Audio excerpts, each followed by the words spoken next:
Welcome back to TK Tennis. So the tennis world woke up to the news that Jannik Sinner agreed to a 3-month ban for essentially not doping. That's right, you heard me right. I'm going to say it again. Jannik Sinner was banned from tennis for not doping. Let's go through it. So a quick recap from last year that Jannik Sinner during the Indian Wells tournament in 2024 was tested positive for a substance called clostebol. And since then it was widely accepted that he ingested clostebol through a hand cream, a common hand cream over the counter in Italy that was applied by his physio. It was in such small amounts that it could not have any impact on his performance. And just before the US Open last year, Sinner was actually cleared by an independent tribunal for not purposely in taking this substance, and his ban or suspended last year was lifted. But WADA, the World Anti-Doping Agency, decided to appeal that decision, and that's been hanging over Sinner's head. And just today, that Sinner and WADA came to an agreement, which sounds absurd. In the agreement, it said WADA accepts that Mr. Sinner did not intend to cheat and that his exposure to clostebol did not provide any performance-enhancing benefit and took place without his knowledge as the result of negligence of members of his entourage, WADA said in a statement. So what are we even talking about here? WADA actually admitted that number one, he didn't purposely take it, which may not matter that much. So whether it was intentful or not may not matter. But they also acknowledge that it did not provide any performance enhancing benefit. Now, there's going to be people out there that say doping is doping and it's his responsibility. But if you're one of those people, you're being a fool because you don't understand what the definition of doping is and what the intent of these anti-doping rules are.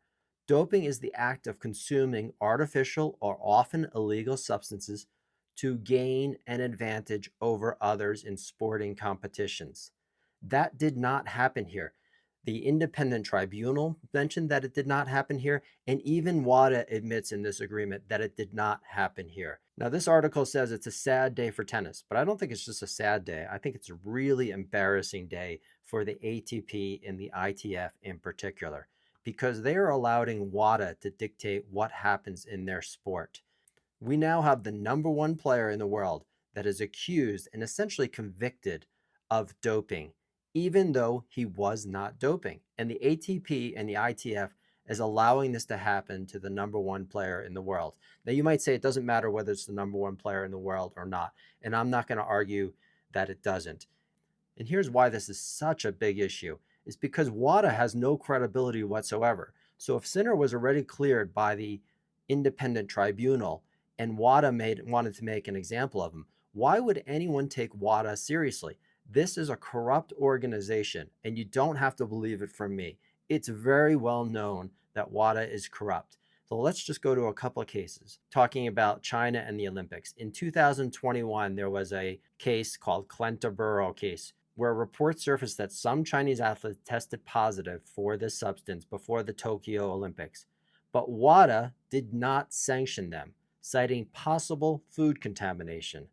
So involuntary food contamination, and WADA did not sanction them at that point because they believed it was food contamination. I'm not so sure I believe that. And then there was a bigger scandal in a 2024 swimming scandal. A report revealed that 23 Chinese swimmers tested positive for a banned substance, trimetazine, TMZ, in 2021. WADA accepted China's explanation that positive results from contaminated food. Again, contaminated food. The athletes were allowed to compete in the Tokyo Olympics in 2021 without any penalties. So why the double standard? Now, we're not just talking about one player like Sinner, who had very clear proof of accidentally taking this substance in such low volumes that it could not have any impact on his performance. However, in these cases, there were dozens of athletes that were tested positive, and they were not at such low volumes that could not impact performance. WADA's approach to Russia and China have been controversial, with critics arguing that geopolitical and financial interests influenced doping enforcements. Let's read between the lines. They were bribed. They were bribed to allow dozens of athletes who tested positive for banned substances in higher volumes, and they allowed them to compete. And yet this is the same organization that the ATP and WTA and ITF is allowing them to run their drug testing cases and enforcement. Once the cases between Russia and China happened, WADA lost all credibility. And I put a lot more faith in the independent tribunal that cleared Sinner versus WADA, who has a history of being a corrupt organization. And there needs to be a more fair process in place. And WADA's standards or WADA's protocols are clearly not that. And it's making a mockery of professional tennis, which is not good for anyone. And this is going to continue to be a problem, and it's going to open up a larger can of worms in the future. So some of you watching are going to say, well, you're just a fan of Sinner and you're protecting Sinner's interests. I am a fan of Sinner because he's a person of very high character and because I actually read the report. And he did not dope on purpose, nor did it have any impact on his performance. So that's my take on this. I think it is a scandal, but it's a scandal for Jannik Sinner not actually doping and being punished, not just once, but twice. You have to remember that he was also suspended last year and forfeited prize money and points. And now for the same incident is now having to accept another punishment. Thanks for watching, and I'll see you in the next days.